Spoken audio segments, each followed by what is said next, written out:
Let's bring in defense attorney Paige. Pate, you've been a great voice on so many cases with us, and I think it's important to look at this one, and especially, I can't get over the symbolism and the very personal nature of this page, the using the dead officer's handcuffs, the car in the arrest. We know that there was something like 30 state troopers and other law enforcement officials in the room during the hearing today. They took this very, very personally. Well, they did, and you can completely understand why. Whenever a law enforcement officer is killed or injured in the line of duty, they react. I mean, they react as a family. But it can go too far. I was involved in a murder case here in Georgia where the cops packed the courtroom for every court appearance for the defendant. And eventually that case got reversed because the presence of so many officers could be an influence on the jury. So I really think that although I understand the emotions, I understand why they want to do this, they need to back up and handle it by the book, because the more they make it personal, the more there's a chance that this could later be overturned on appeal.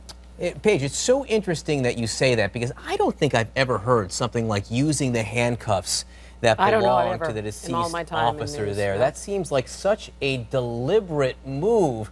And boy, I mean, can we all understand the pain and anger among these law enforcement officials, but can it put their case at risk?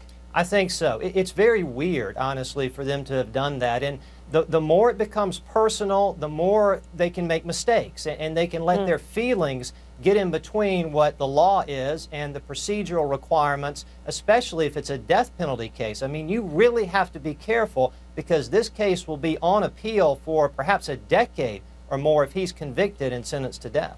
One has to wonder how this guy gets a fair trial. There'll be those that'll say he doesn't deserve it, but, you know, he gets a fair trial. That community is so on edge, traumatized by this event. Right. You know, anybody can move for a change of venue. I think most judges, though, will wait and see just how pervasive the media coverage is as we get closer to trial. If this is going to be a death penalty case, we're not going to trial next week or next month or perhaps even next year.